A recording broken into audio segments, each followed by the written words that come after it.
If you just love good old-fashioned home-cooked meals and are strolling through looking for some comfort food, boy, do I have the recipe for you. I'm gonna show you how to make up a Southern-style ham, green beans, and potato stew that's nothing short of amazing. This is just one of those recipes for me that brings about so many great memories and really happy emotions. My great-grandma, who had deep roots down in Kentucky, made this, so we're guessing it's probably been in our family for over 75 years. It's 5 ingredients plus water and salt and pepper. It's super easy to make, so let's get into hooking this up.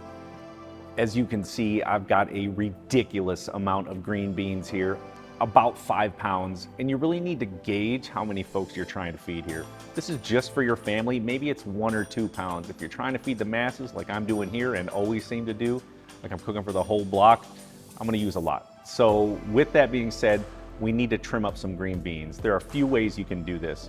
Using a paring knife or a small knife, I simply hold the bean in one hand and sort of snip off the other end. We want to get rid of that stem root end. And then just start setting them to the side in a pot. Now Comies, listen up here, this one's for you. If you're ever in the restaurant industry or are preparing for the masses, even past this dish, what I've always been taught is to line up the green beans, maybe 6 to 8 at a time, with the stem end facing out, and then simply slice as high up to the stem as possible, discard the stem, throw the beans right into the pot, boom, you're finished. And of course, the last way to do it is by simply snapping them. Snap off the end. You can leave them whole or you can snap them in half. This is totally up to you. And it's funny to stop real quick. I saw this meme the other day that said, you know what the problem with society is? No one's picking green beans with grandma. And it kind of like, it made me laugh. And it's also kind of sad because it's true. You have no clue what you're gonna learn from the generations past. I mean, they have a ton to share. And I just have awesome memories, like I said earlier, of just sitting with my grandma, my great-grandma, and my mom when I was a little kid in Detroit, just in lawn chairs out back, snapping green beans, listening to life and everything that's going on. Great, awesome stories, and maybe that's an opportunity for you to create those memories with your kids or your family. I mean, this is something they can do. It's really, really easy. And with 5 pounds, it's gonna take you 10 to 15 minutes to do it anyway. So a lot of hands make light work, my friend. Grab one of them kids, grab a spouse or friend, start snapping. Once everything is in that pot, the next thing we are going to do is add some onions. 1 large one or 2 small ones. I've got a couple of small ones here, so what I'm gonna do is simply slice off the ends, peel it, put it right into the pot with green beans.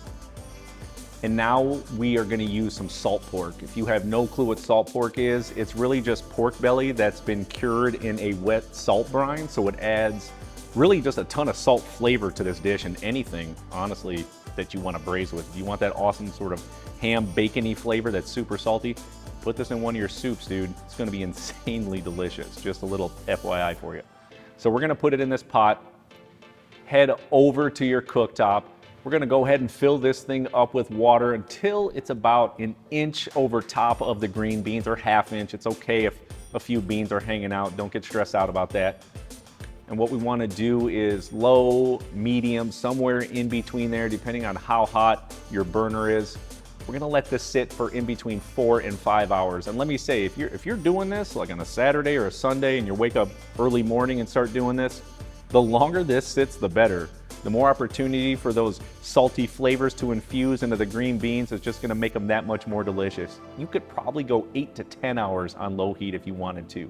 But for me, I'm not gonna sit around here all day because I'm starving. I wanna eat this sooner rather than later. So I'm gonna go more low to medium heat for about 4 to 5 hours. This is one of those recipes, my friends, that has to be homemade. You're not gonna find it in a restaurant or in a jar somewhere on a shelf in a grocery store. Homemade food, I've been saying it, it just tastes better, and this recipe is proof. Do not stray too far from the house, because every 90 minutes, what you wanna do is come back with a big old spoon and sort of stir everything up. Make sure those flavors are moving around. There's no green beans hanging out of the water. Everything's submerged, cooking. And you'll notice by the 3rd or 4th stir, when you get closer towards the end, the green beans will start to break down. They'll lose the color. They'll become a little bit softer and flimsy. Honestly, the best way I could describe when these are just about done is, you know those canned French green beans? I mean, they're not French because they're not haricots verts. These are just plain old green beans, you know, they're kind of stringy and they just flop around. I mean, that's honestly about the consistency you want and to get them to, because they're just more tasty. They're tastier, more delicious. I don't know what else to say.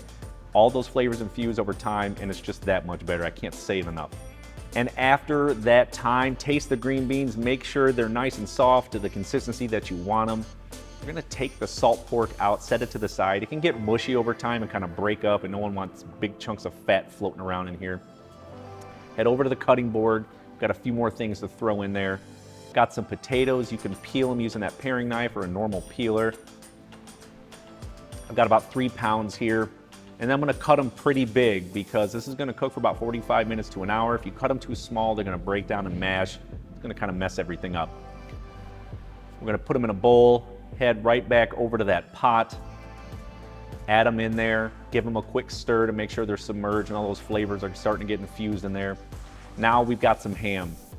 Comies, anybody really, if you're doing this the day after Thanksgiving or the day after Christmas or some sort of winter holiday and you have a big old hunk of ham left over, this is what you're going to use. It's gonna be that much more delicious. But I'm not near one of those dates, so I've got a boneless ham. Make sure it is non-spiralized. It cannot be pre-sliced. We need to chunk this ham up. So in 1-inch cubes, you could even go 1.5, 2-inch if you like big old chunks of ham, totally up to you here. We're gonna set it to the side in a bowl. Now go back over to that pot, add them in there, give it a nice mix. Again, like I said, 45 minutes to 1 hour. We just wanna make sure the potatoes are done cooking. Since the ham is already pre-smoked, it's good to go whenever, it just needs to be heated up. And a really good way to know that those potatoes are done is simply by piercing them with a fork, and if it slides right off, you are good to go.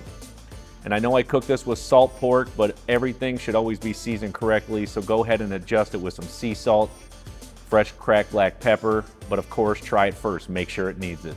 And while this recipe is super simple, the fundamental techniques that I use in this, just a simple trimming of green beans and slow cooking so that vegetables and proteins can break down, you can apply that to your soups and your stews. When you learn these techniques, you can make anything from scratch, and it's that much better. I'm telling you, I have proof, my friends. What we're gonna do at this point is plate everything up. All I'm gonna do is add it to a bowl, set it down, serve it up maybe with some bread. And as you can see, this recipe isn't the most beautiful dish out there, but it's absolutely delicious and it's absolutely comforting. And those two things to me supersede anything. And if you're looking for another fantastic homemade easy meal for the weeknights, check out my tomato soup and grilled cheese going 2 ways, and I'll catch you on that video.